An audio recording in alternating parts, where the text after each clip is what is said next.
Hey guys, what's up? It's Ollie with Kate the Jeep and the 511 Jeep JK project. We are in SEMA Crunch and we're here today in Laguna Hills over at Rebel Offroad, where we're going to be installing a Ripp supercharger on the Jeep.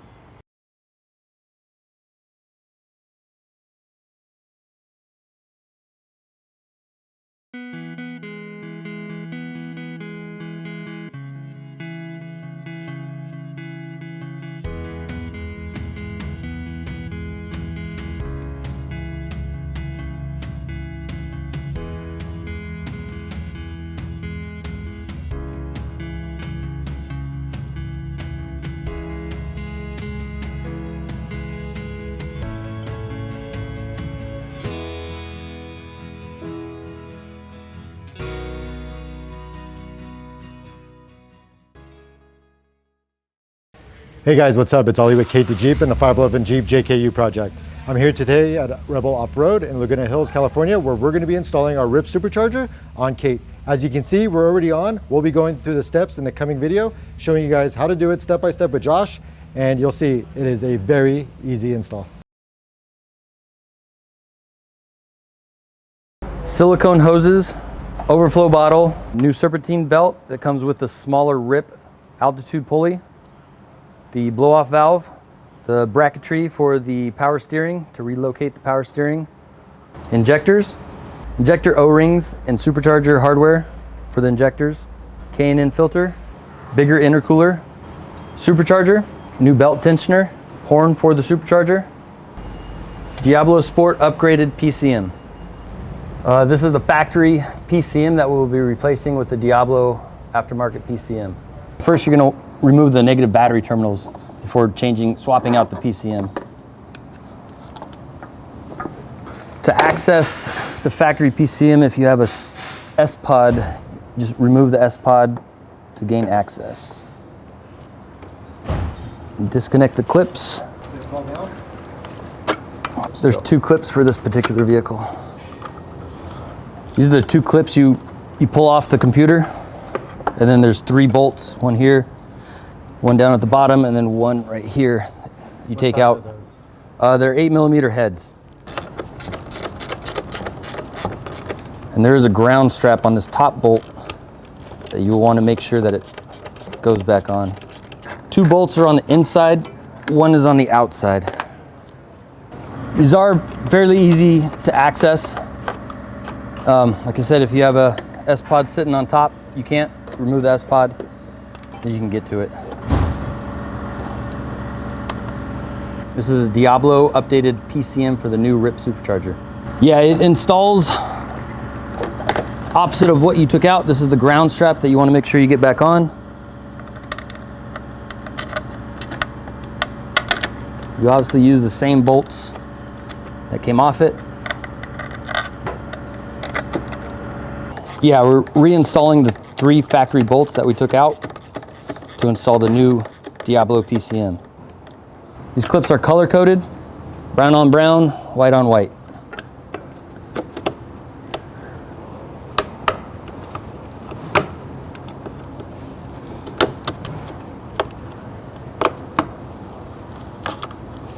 All done. We're using the original hardware to put the S-pod back on.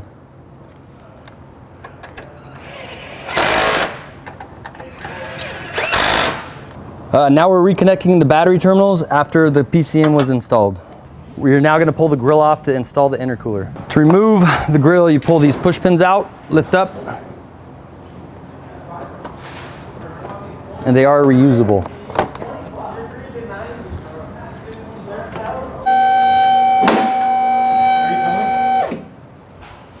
Taking off the wheels to get better access to the engine compartment.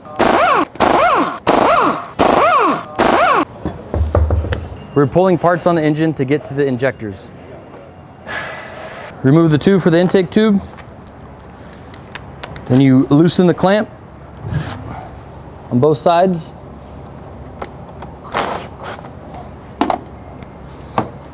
And be careful when pulling it off because there is an air temperature sensor plugged in.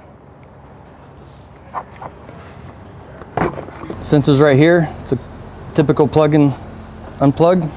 Move the tube, pulling the air box out.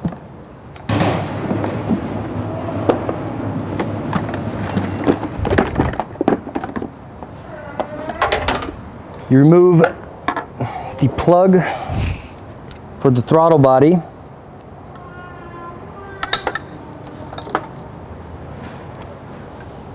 And disconnect the wiring harness from the brackets.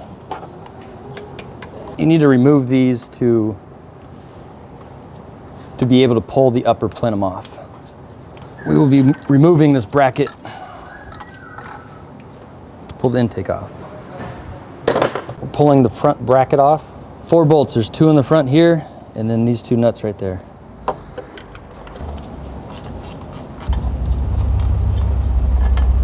This is another bracket on the back side of the manifold, and what I've done is just pry this bracket off and away.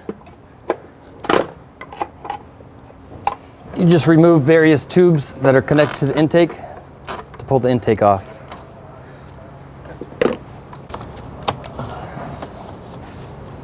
Removing the 8 intake bolts to pull the upper plenum off.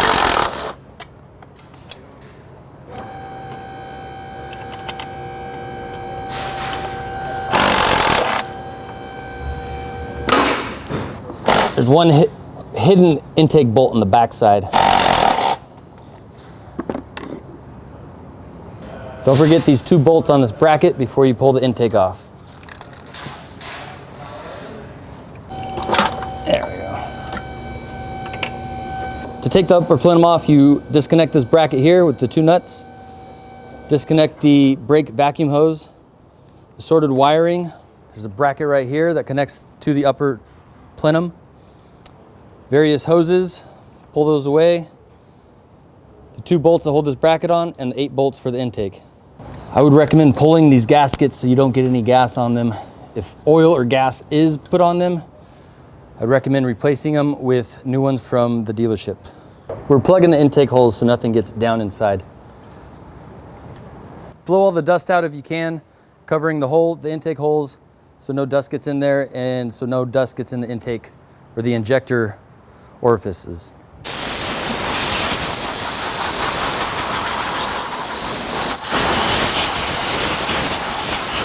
Next step is getting to the injector rails and then swapping out to the new injectors. You disconnect this main harness. I've always pried this out a little bit to get everything out of the way. Then it's these 4 Torx bolts to remove the fuel rail. And also you must unclip the harness on the injectors to pull the fuel rail.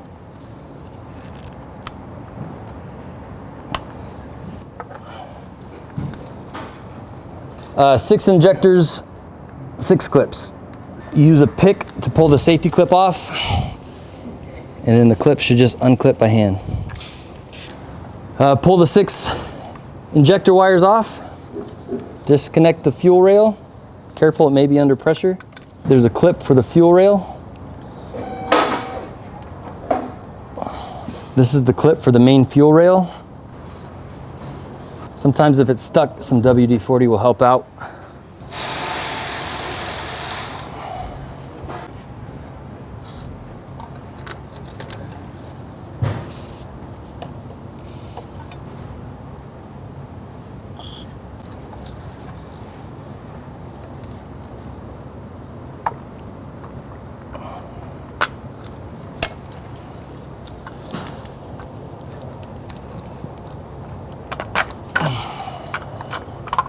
$5 in gas right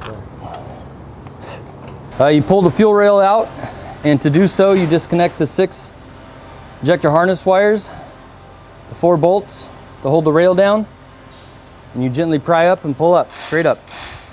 Pull the injectors out and make sure the lower O-ring on all injector holes are pulled out as well. These injector O-rings will be replaced. The injectors that come with it have these green O-rings. You do not reuse them and replace them with these black O-rings that come with the kit.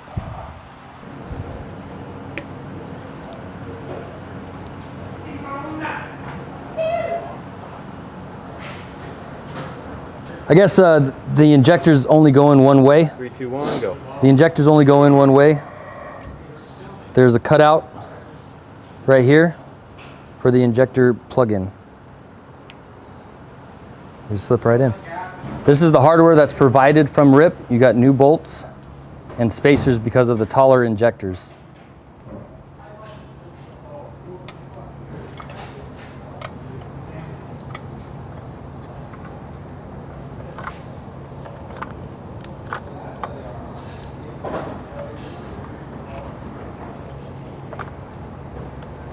The injector spacer goes underneath the factory fuel rail, but on top of the factory lower plenum. Be careful of the spacers because they are nimble and could fall out of your hand. Ah, got it. After the spacers are in, you tighten the bolts down to hold the rail down. Torque to the factory spec and in sequence. After the fuel rail is bolted down, connect the fuel clip and the fuel injectors. You'll know they're engaged when they click solid. Next, we're gonna pull the coil packs to pull the spark plugs so we can re-gap them per the instructions. For the coil packs, you loosen the hold down bolt and unplug it. You simply pull up.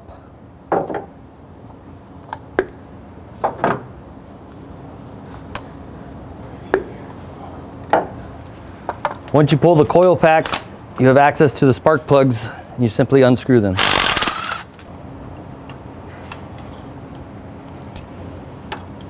To gap the plug, you put them at 32 thousandths. Right there. Be very careful of this electrode that you don't want to break it. I would always recommend putting a little anti-seize on the plug prior to installing them into the aluminum heads.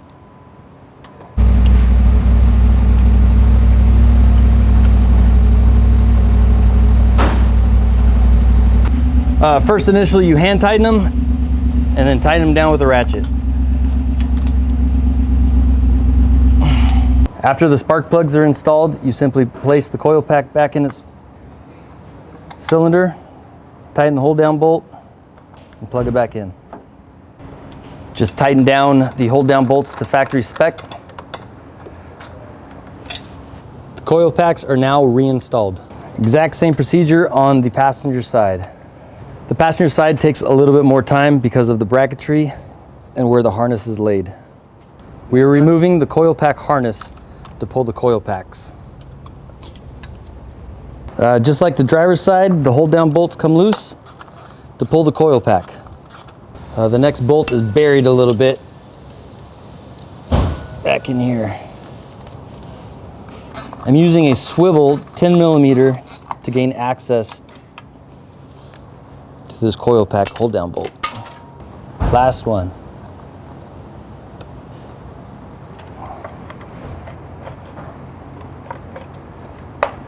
It helps to have a double swivel to get in the tight spaces to pull the spark plugs out. So after gapping all the spark plugs, you reinstall them. Hand tighten it first. Once the spark plugs are in, you reinstall the coil packs. These install just the same as the driver's side. Just like the driver's side, it has the one hold down bolt. Tighten the spec, and you reinstall the wiring harness. We need to trim this piece down on the intake because of the taller injectors.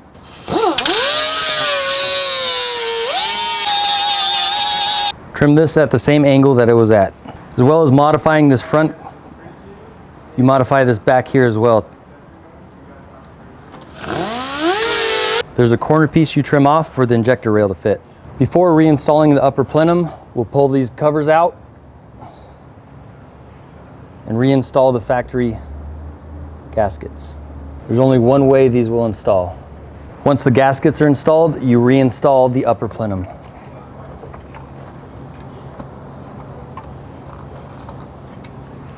You install the upper plenum onto the factory dowel pins, and then you tighten the upper intake bolts to spec. Once the 8 bolts are in, you clip the harness back together. You can route these hoses as they were. This is provided by Ripp. It's a check valve. It goes on to the upper intake. This is a check valve to allow vacuum to go in, but boost not to go into the motor. Slide this factory hose onto the check valve, tighten the clamp. We're going to put the brackets back on that we took off over here, front and back, and then attach all the wiring. This is the factory bracket we took off earlier, just reinstall. Reuse the 4 bolts. 2 lower bolts are a little tight, and then the 2 upper. Before connecting the harnesses, replace the bar sensor. This is the sensor that Ripp provides with their kit. And just reconnect the factory harness. The harness clips into about 3 places. This is for the brake booster. Make sure you reinstall that. 2 factory nuts hold the back bracket on.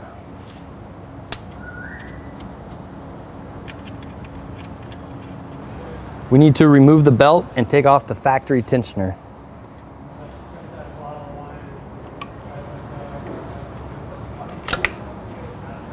After loosening the tension on the belt, you take off the factory tensioner. 2 bolts will take the factory tensioner off. You must remove this cap to install the Ripp tensioner. This is a closer look at the cap. This is the Ripp Supercharger tensioner that comes with the kit. This bolt goes where the cap was. Next, we will remove the power steering pump from the block to install the new brackets that come with the kit. There are 3 bolts holding on the power steering pump. It does take some time to access the bolts.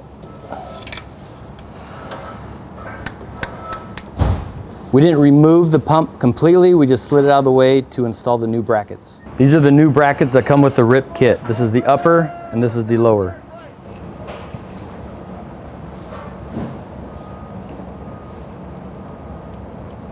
After the upper bracket is installed, you install the lower bracket with the factory hardware.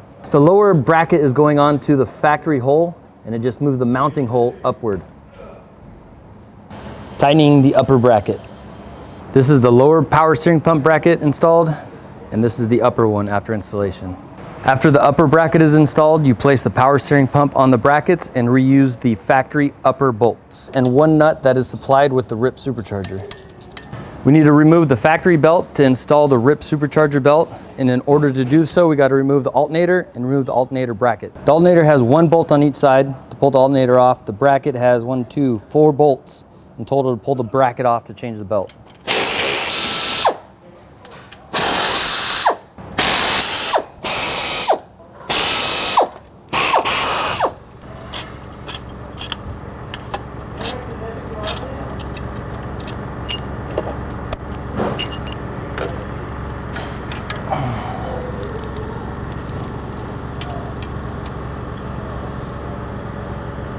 Set the alternator side so you can access the bracket and then pull the bracket off. With the old belt removed, replace it with the belt supplied with the Ripp Supercharger. Start with the crank pulley and it routes in the same way a factory belt would. Bring the belt up through these 2 idler pulleys. After that's done, you'll want to put the alternator bracket back in its stock location. As you can see, the belt rides, one side of the belt rides on one side of the bracket and the other on the other side.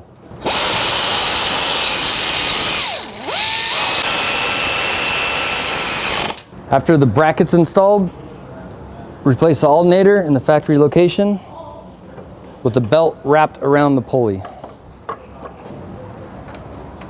You reuse the factory hardware you took off.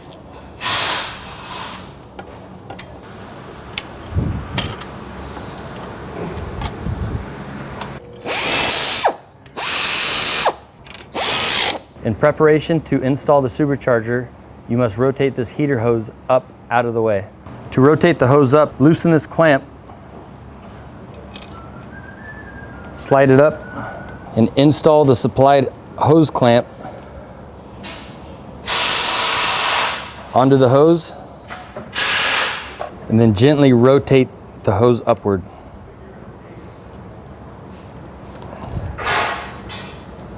We used a screwdriver to pry it up. Afterwards, tighten down the worm clamp. After the clamp is installed, push the hose over the hard line and put both clamps in place. After that is done, you pull the other heater hose up and out of the way. Ripp ships their supercharger with a plug. They also give you a breather to install.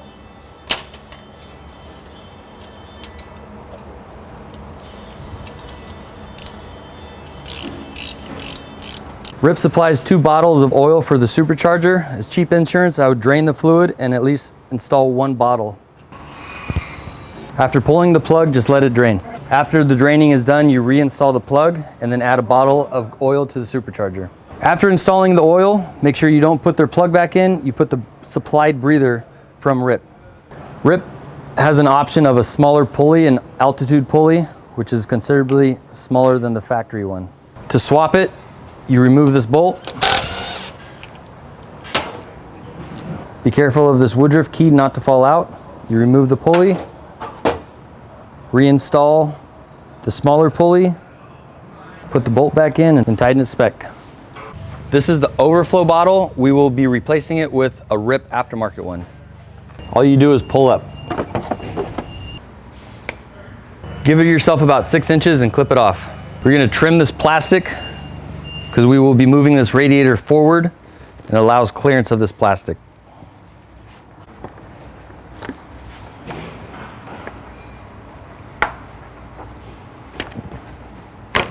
Cutting this is a trick that I found to allow clearance for the hood prop. A step you have to do is remove this bolt and move this bushing to the back side of the radiator. Onto the driver's side, there's one on each side of the vehicle. Per the instructions, you remove the bolt, you pop this bushing out, and you place it on the front side of the radiator. You may have to remove the power steering reservoir to gain access to this bushing. Pull the bushing out, place it in front of the radiator, and reinstall it.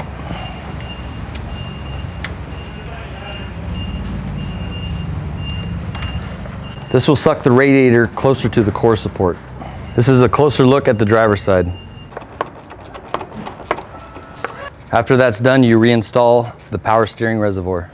Just 1 bolt.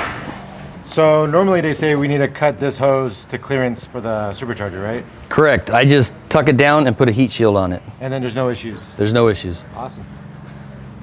Now we're going to modify the radiator fan shroud to fit the supercharger and the horn.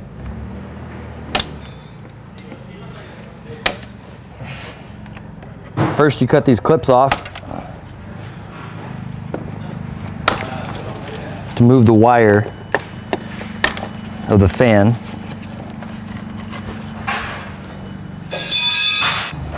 Then you chop it up. First, you will cut this fin off.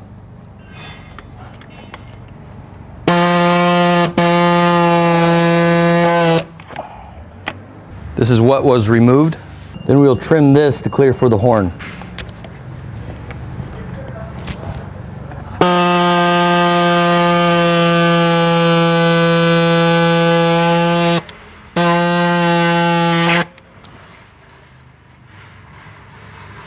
Carefully sand this area flush with the fan.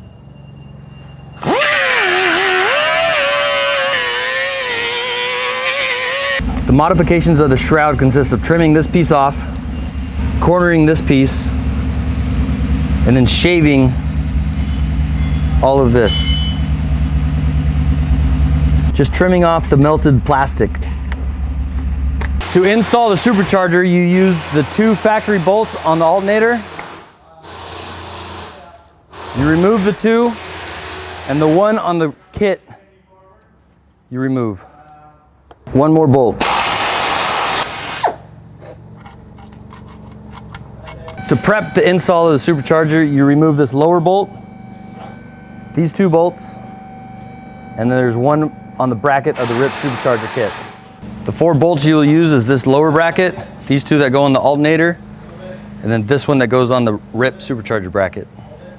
Lower the supercharger into place.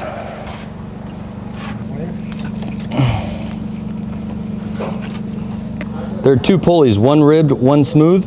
Make sure the ribbed goes on the back side of the belt and the smooth goes underneath the idler pulley.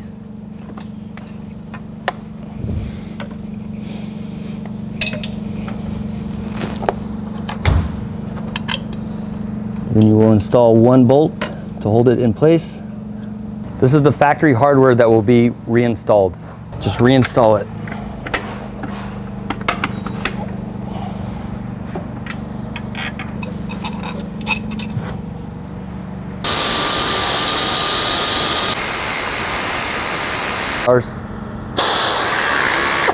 This is the last bolt of the brackets. Pull the two caps off. This is the air cleaner horn that will be installed on the supercharger. Drop it down, wiggle it into place. There's only one clamp to hold this down. After the horn's on, you can zip tie the wiring harness out of the way. This is the heat shield that I will place over the radiator hose to protect it from the supercharger.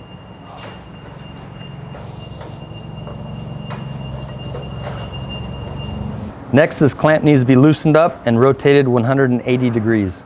You rotate this clamp for clearance of the intercooler tube. With the standard Ripp supercharger kit, it comes with a smaller intercooler. However, we've upgraded to the XL, which features a higher volume intercooler, which will allow us to have greater boost pressure in the future. Look how much bigger ours is. Cut off this flap to install the intercooler. So the instructions for the Ripp XL kit don't specify any need to cut. They do say it's going to be a tight fit. However, given that we'll be on the trail and this vehicle will be flexing, bobbing and weaving, we want to make sure that we don't have any issues with our couplings rubbing up against the support grid. We trimmed this for the intercooler fitment. So Josh, as we're installing our intercooler and we're about to connect all our piping and couplers, do we start from the intercooler side or do we start from the supercharger side? I would start from the intercooler side. It's harder to get to. Okay. That way you can feed it in there and then adjust as needed to fit on the supercharger. And everything goes on super loose and then you kind of tighten after. Yeah, install everything first, make sure it fits, and then tighten everything once everything's installed. Awesome. We're starting off with these two pieces for the passenger side. This is the install before final assembly. As you can see, it is a tight fit. We're loosely clamping the hose clamps before final assembly. After the intercooler tube is placed, we will put this coupler on.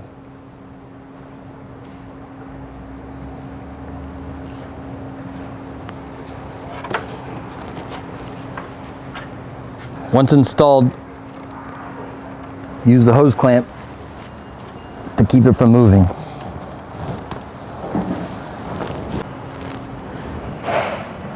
So far, it has not taken too much work to get the intercooler piping to fit.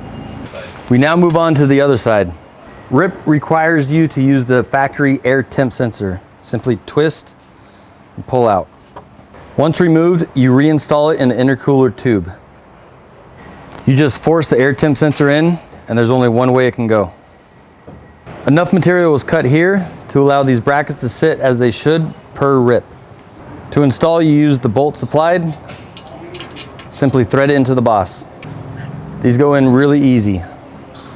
I'm going to use self-tapping screws to hold it down.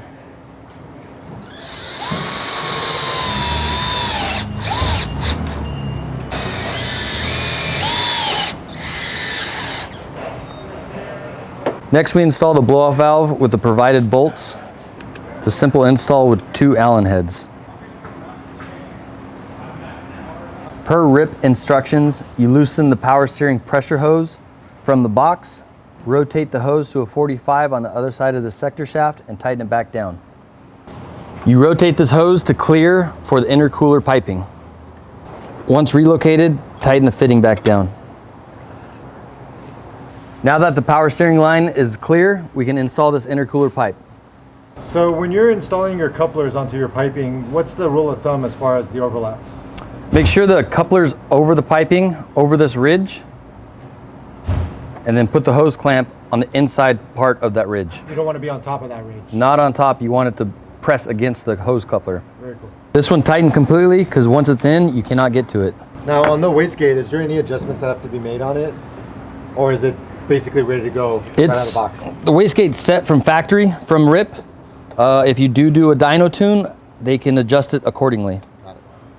So that'll allow for different pressures to bleed off? Different pressures to bleed off, more boost, less boost, whatever you're looking for. Cool.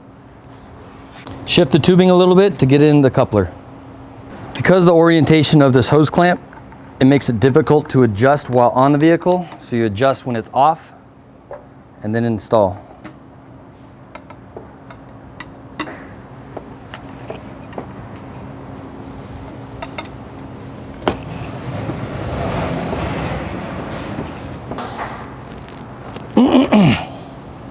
So just keep in mind that if you go too far on one side, you may not have enough room on the other side. So you want to make sure you have a balance between the lengths on both sides. So generally, when you're installing your intercooler, you'll use the factory holes. But in this case, we had to do a little bit of an adjustment. So we moved it over about a ½ inch, and that'll allow us to actually get the coupling on the driver's side of the intercooler.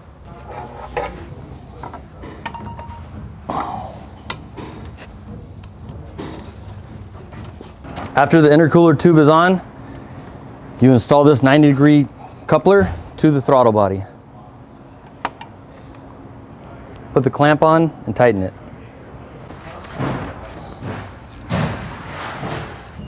When plugging in the air temp sensor, make sure you orientate it the proper way. It can install both ways, but one way is the correct way.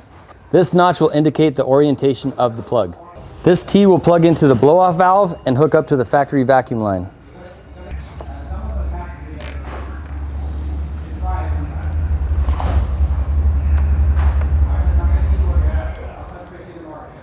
This is the blow-off valve where the vacuum line attaches. It also attaches to the vacuum line. Next, we'll install the K&N air filter. Hook it up to the factory breather. Just clamp the air filter down with the clamp provided. Mark the location of the overflow bottle and drill the holes out.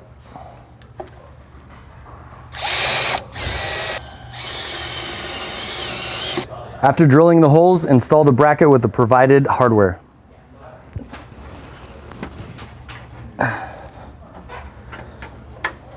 Once the overflow bracket is bolted down, you simply install the overflow bottle on the bracket.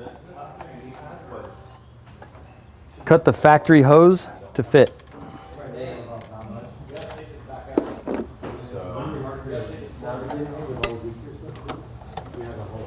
Simply slide the hose on.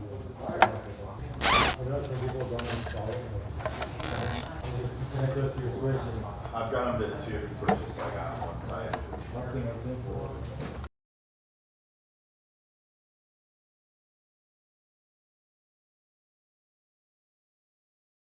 The last step before you start it up is make sure that the belt and belt tensioner are on properly. The tune's already in, right? Tune's in, put the clutch in and fire away. Make sure it's in first gear and let go. Please, no.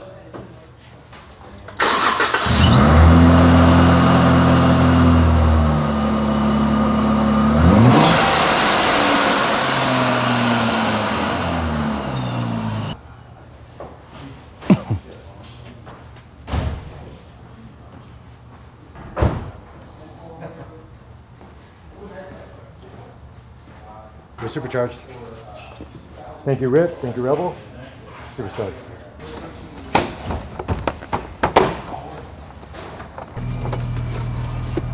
What up? We're about to go take her for a ride, see how she drives.